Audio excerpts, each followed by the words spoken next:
this episode of How to Suck at Recording. We have a very special guest with us today, Miranda Winters. And Hi.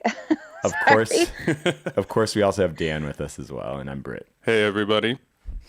So Miranda is a singer, guitarist, songwriter, best known for the band Melkbelly. But this past, I believe it was June, she put out a tape called, is it Xobeci? It's called Xobeci. Xobeci? Xobeci? Xobeci, what grows here, yeah. Right on. A really awesome tape, very minimalistic. I believe it's just guitar, bass, and vocals. That's about it. And maybe some found sound. Yeah, totally. Awesome. Any sort of insight to the name choice? I guess there's sort of I don't know. There's two ideas in the name. The first one is pretty easy, just like Xobeci being okay, so Xobeci is the word icebox backwards. And whenever my mom was trying to make leftovers seem fancy, she would call it Xobeci. So a lot of these songs have just been kind of hanging around for a long time. Right on. And feel kind of like leftovers. So that was a driving force, really. So how long is the oldest song? And it's maybe vegetative state or the beginning state. Damn. Well, the last song on the tape called OTO Revised isn't it's technically not super old, but it's sort of ripped from this song that was just called OTO. And that song is probably 12 years old. Oh, wow. Yeah. But that's the oldest one. The other ones, I'd say the next oldest would probably be 5 years or something. Still, I mean, how many revisions do you think you went through just to kind of find the right idea or feeling for these kind of songs? Oh my God, a fucking million. And they're still not, they could still, I could never stop. So you're constantly kind of going back and re-editing your ideas through time, right? Yeah, exactly. I think a lot of it just comes from playing things live and either feeling, I don't know, excited about trying something improvised live and then wanting that to be how the song exists from there on out. Oh, okay. So you're definitely very much you'll write something, then you play it live, and then you kind of tool around with it through that process, and then want to go back and kind of capture that same sort of energy. Yeah. That's one of the ways. So what's your rig? What's your rig like then? So this is definitely a guitar-driven album. So what are you playing? Generally, I just use Melkbelly stuff, so it's probably overkill. I have a Fender Bandmaster head. Okay. And then I have this custom cab built by a friend of mine who goes by Studious. All right. Silverface Bandmaster or Blackface? Silverface. Silverface? Mm-hmm. Non-drip edge? I don't know what that means. I don't even know what that means. So there's a transition period in Fender amps, and there's the silver faces that are the same circuit model as the blackface amps, and those are drip edge amps, and they were made roughly, I don't know, man, it was late 60s, 67, 66, 67. Interesting. No, I don't think this is I think this is 70s. All right, cool. I feel like. So it's got a lot of headroom. Yeah, it does. But also, I mean, it's so old and it's been dropped so many times and rebuilt that the inside is probably not. It's probably its own thing at this point. You go to the Shake Shop amp shop, right? Yes, I do. That's where I got my Bandmaster fixed up as well. I got my Guild fixed there. My Guild. They're amazing. Yeah, Matt. He does kind of just bespoke work.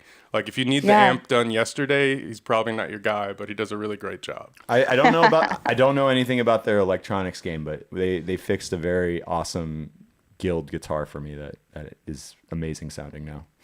Yeah, they're good at what they do for sure. Big ups to Shake Shop. Absolutely. So do you use any effects specifically? Do you use an overdrive pedal? It seems like the sound is very, very much input in. Yeah, I mean, I like things. I don't know. I guess I'm split between two worlds when it comes to like this tape versus Melkbelly stuff. I like everything to sound pretty dirty, like dusty, I guess is the way Philip and I were talking about things when we were recording the tape. Mm-hmm. And I did use some overdrive, but with him it was mainly like the mics we were using and kind of the room and stuff. That's what made it sound kind of like messy. I do use a lot of the Rainbow Machine, the Earthquaker Devices pedal. Oh, okay. Is on the tape for sure. I love that pedal. Oh, you're all about Earthquaker devices, huh?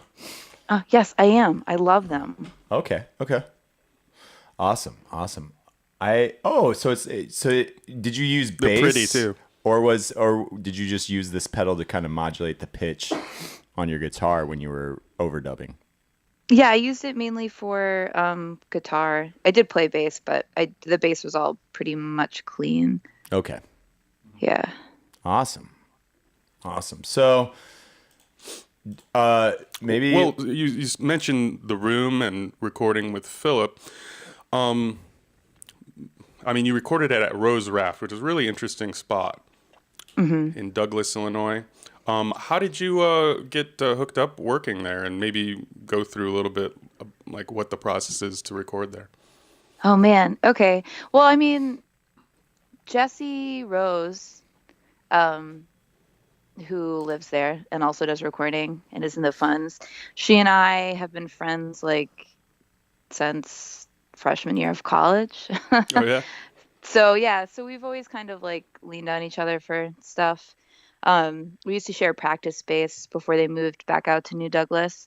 And because we're in such close contact, I was sort of in touch with Philip as he was building this space and got to hear how excited he was. And after we went down enough times to kind of like visit and see what was going on, I thought it looked like really interesting because it's so analog. And then, I don't know. Yeah, I just messaged him and we found a time. So this was recorded on tape? Yeah. Quarter inch, half inch? Quarter inch. Quarter inch. So was it 2 or 4? I don't know. Okay. Could be up to 8. Or was it half inch? I can't remember because I didn't buy my own reel. I just borrowed it from Philip. Oh, so I feel like it was. you did a reuse reel thing? Yeah. Yeah. Absolutely. Was it? Do you remember if it was like a thicker tape, or was it kind of like it looked kind of like cassette tapey? It wasn't cassette tapey. It was half. I think it was half inch. So it was half inch. Yeah. Cool. Yeah. Awesome. Do you remember the model of tape machine you guys were recording to, or do you not? I don't know what he had then. I feel like it might have even changed. Okay. Yeah. Right on. But he was sure having a fun time, kind of like he was still at that point figuring out how to use everything that he had set up. So we were both kind of learning. Do you remember the board you went through, or did you guys go through a board, or? Yeah, we did go through a board. I can't remember what it is. Sorry, you guys, I'm failing you. No. This is perfect. This is like a real pop quiz. Yeah, I definitely nerd out a little too much sometimes, so you don't feel like if you don't. Yeah, it's okay. I'm always interested to see like how you get to the vibe, right? And a lot of that is gear, and sometimes that's like attitude. Yeah. And it's good to hear the thought process behind it. Yeah. I mean, it was definitely something that was like an interesting experience. All right. When I was like in middle school or maybe high school, the way that I would record songs was like I had 2 boom boxes with external microphones, and I would record like one track on a tape and then play that and then play along with it and record it onto another tape on the other boom box. Do you know what I'm saying? Yeah. That's the beginning. That's so the like beginning right this recording with Philip felt so much like that. It's just like the machines were larger.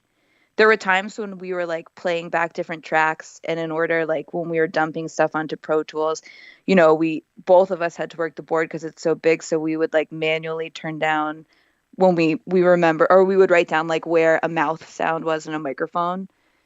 and then we'd have to turn that down, and so it's nice. You were doing the old Yes, school method right there. No automation. No automation.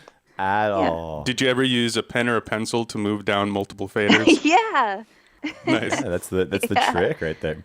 Studio magic, yeah. Yeah, studio magic is a funny thing to think about when you go into the old school.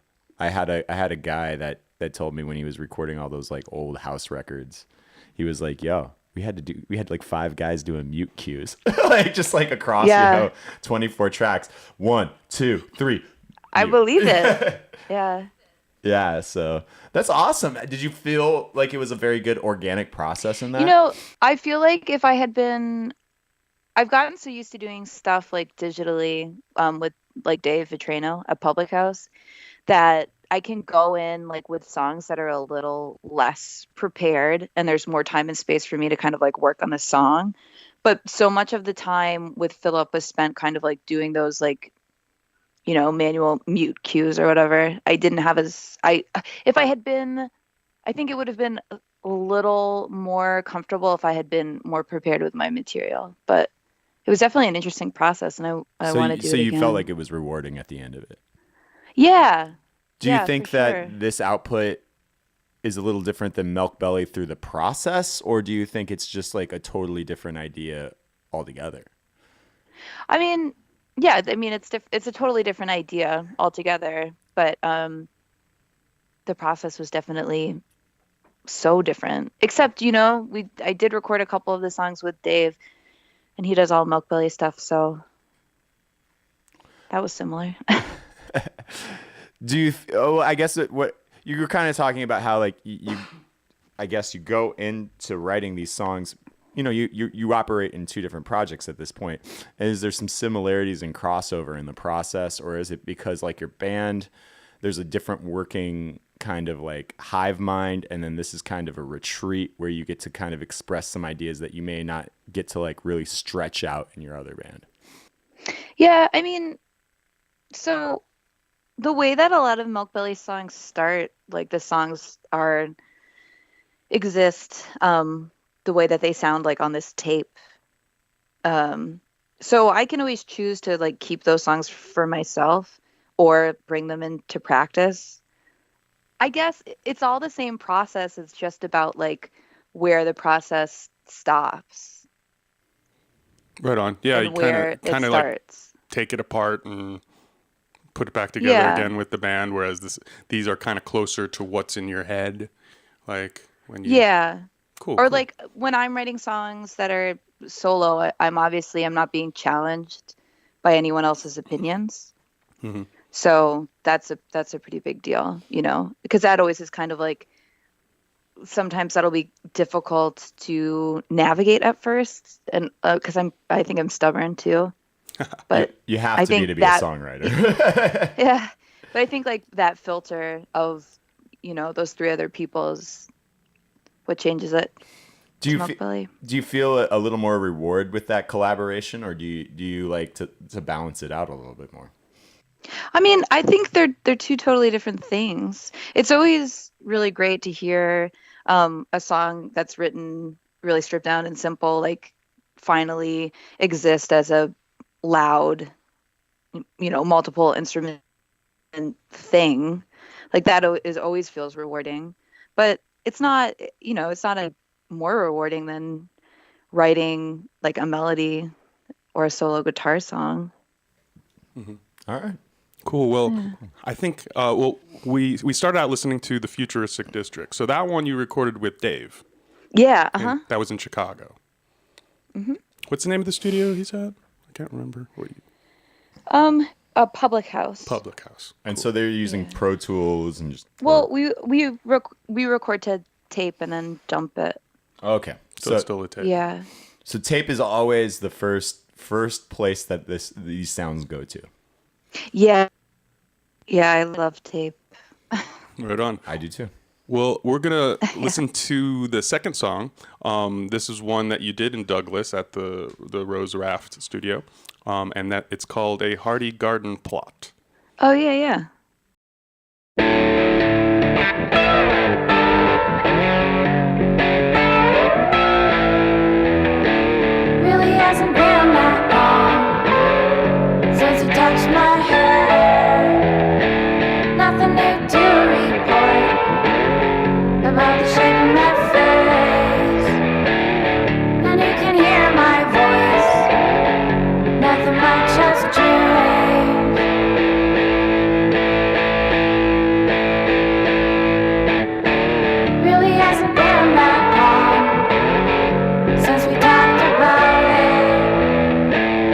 nothing new to report, but a failed routine.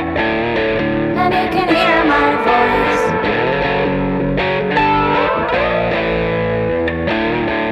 Can you hear my voice? Tell me, what does it sound like?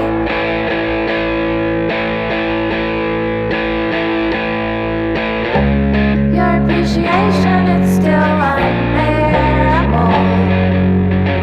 When did sympathy get this down? Burning a big hole and then turning it in. That'll hollow the whole shell right out.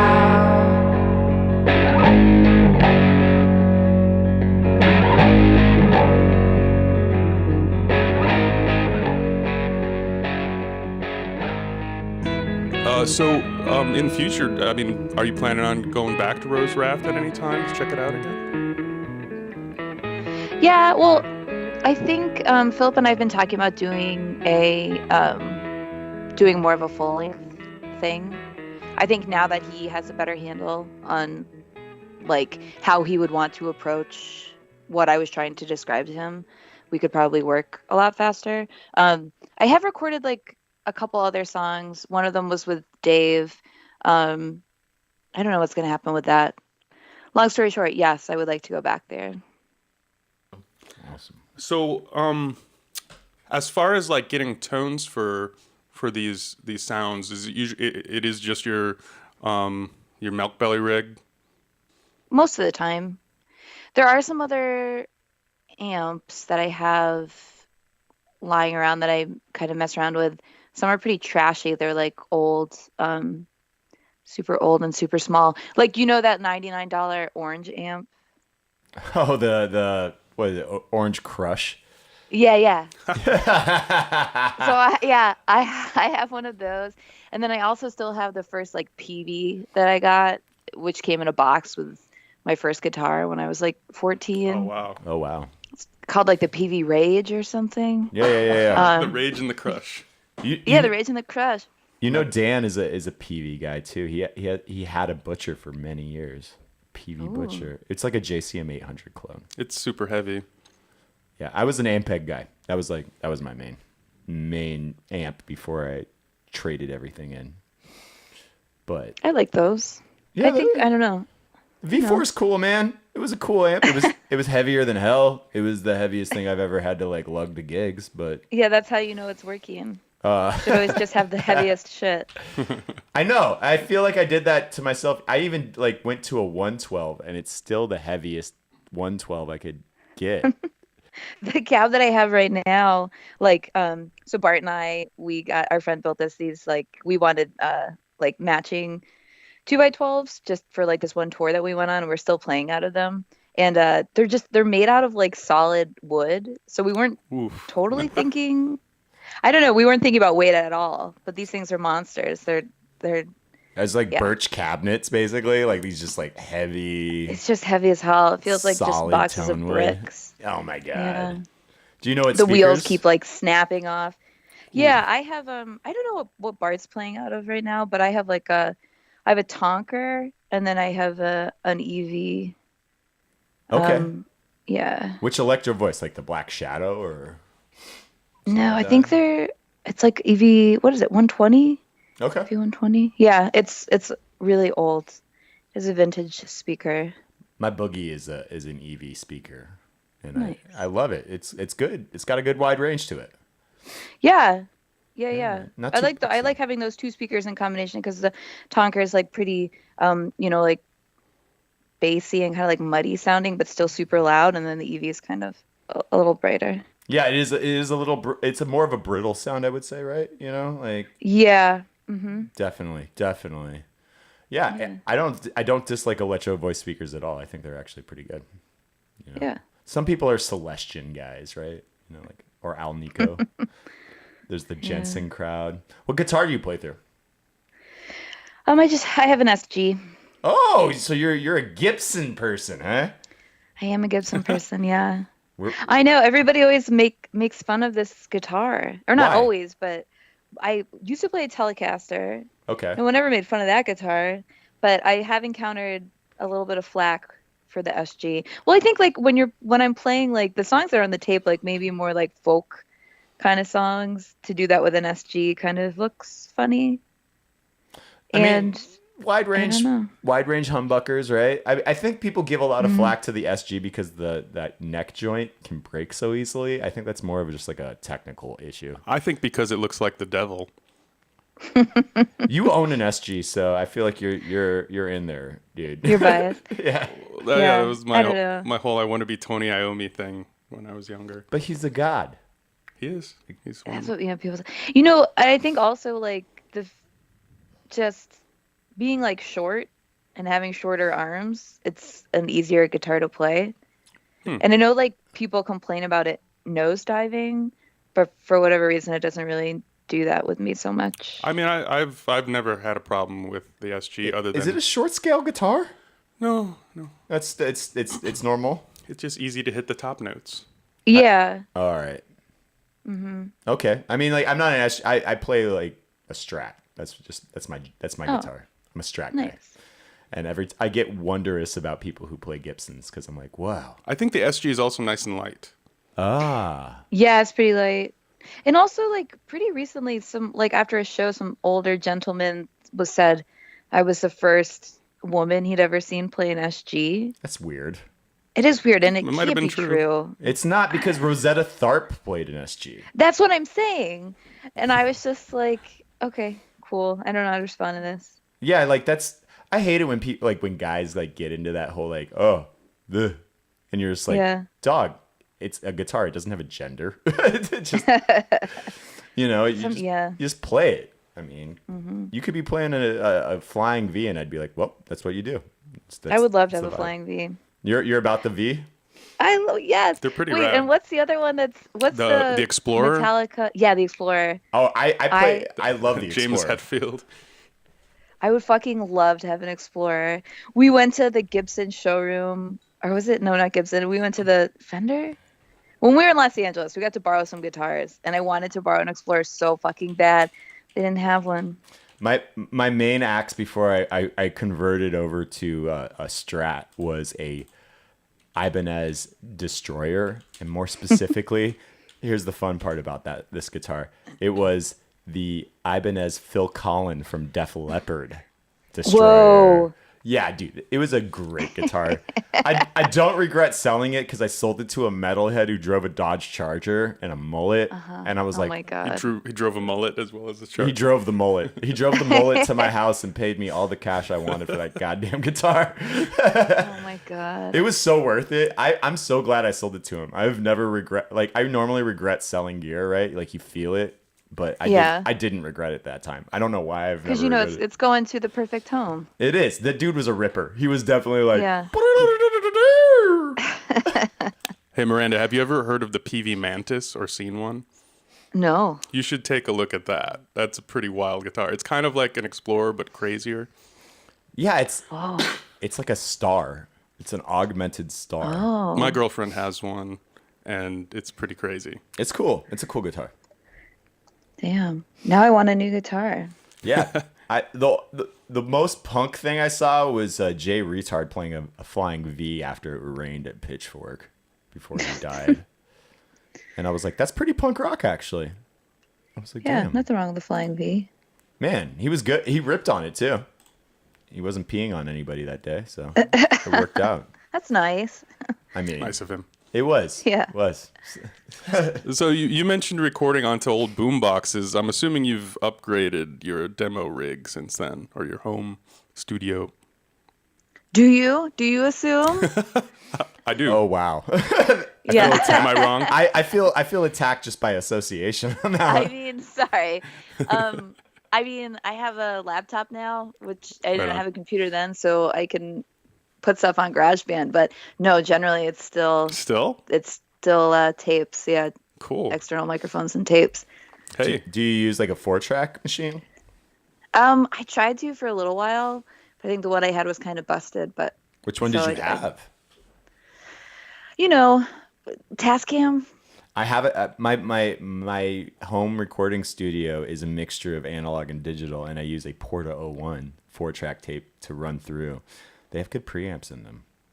Nice. Yeah, so Oh, you know what? Actually, I realize that's at home, but then when we at the practice space, James has some stuff set up that is a little bit nicer. And But I don't ever use that myself. We just do that for like demos for the band and stuff. Right on. I'm a big advocate for 4-track tape recording. I love that shit, man. I'm all about it. The natural compression on the tape is just like it's very pleasing to my ear. Mm-hmm. I love it. So maybe resurrect your 4-track. I don't know. Have fun. Yeah, I mean, it just broke. That's what happened. You can pick up. Guess I could get another one.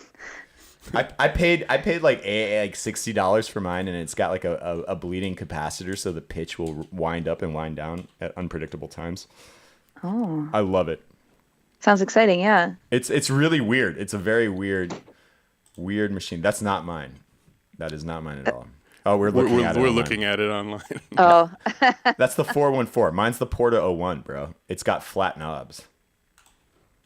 Yeah, we do have like a visual element of this stuff. So, and it's usually just me surfing on the internet. Like my first recording memories was like recording to a 4-track machine and using like a Moog, what is it? Sonic 6. That's it. Yeah, the suitcase Moog. And it was, it was a whoa. But this was like the 90s. Like people didn't. That's the one right over there. Oh. People didn't charge a lot of money for these things back in the day. So it's like, as a high school student, and my friend was a high school student, and I was, a freshman. So he bought this machine, like he bought this like multiple $1,000 synth now for like maybe a couple $100. Nobody wanted it. What? Dude, this is like for real though. Like this has been a common theme. Like I knew guys who would like. There's stories of people dumping like $10,000 mics because tubes were out during the 80s. So they would just like. Oh, that's tragic. Yeah, well. I mean, I guess it's somebody's gain, right?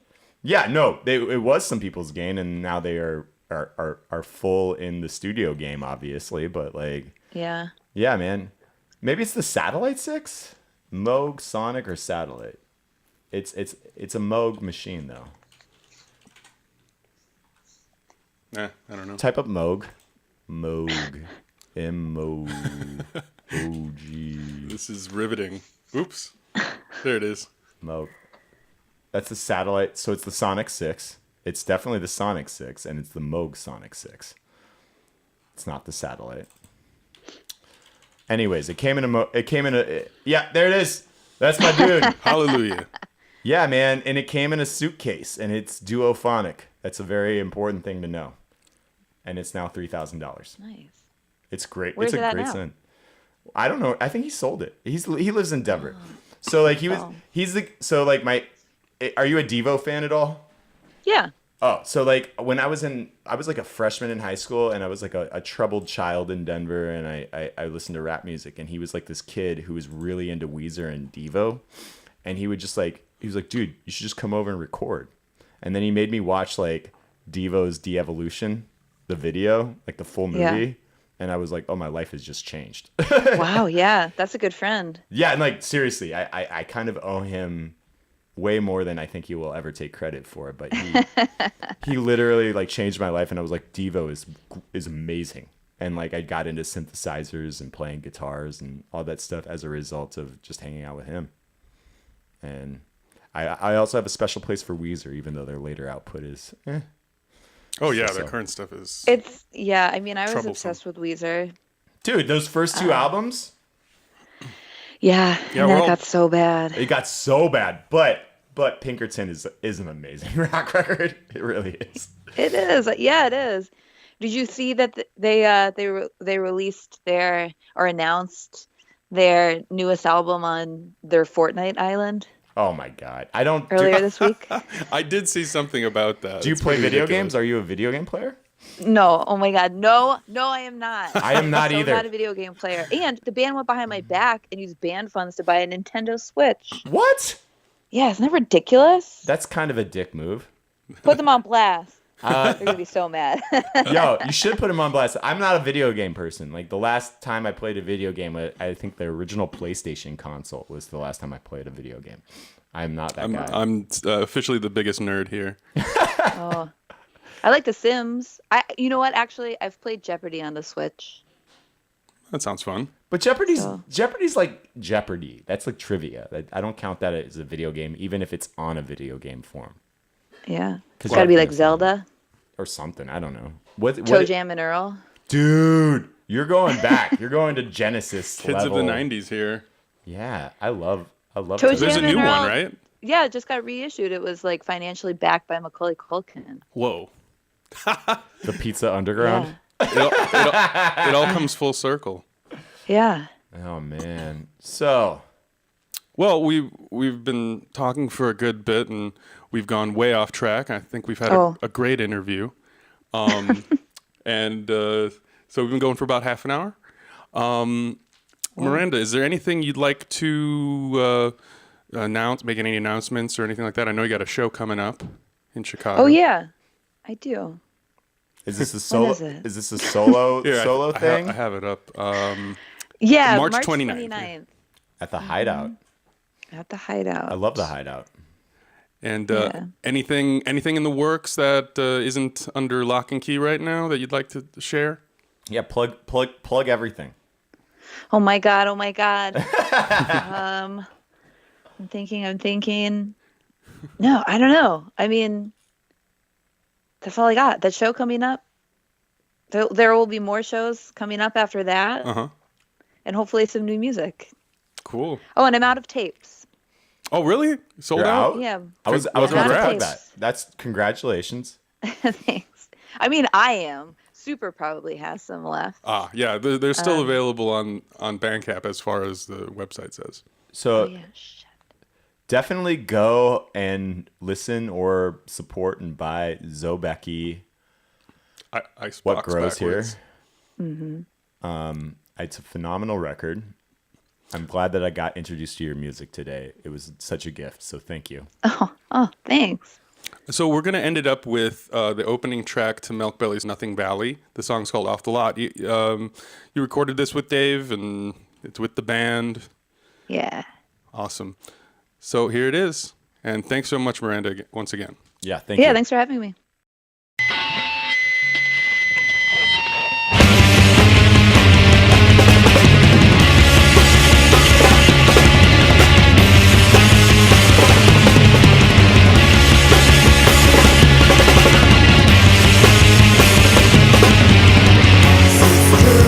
That ain't time for good shower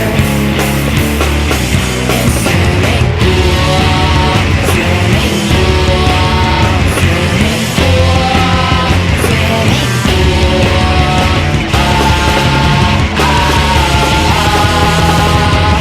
everything that started out hot is really starting to cost.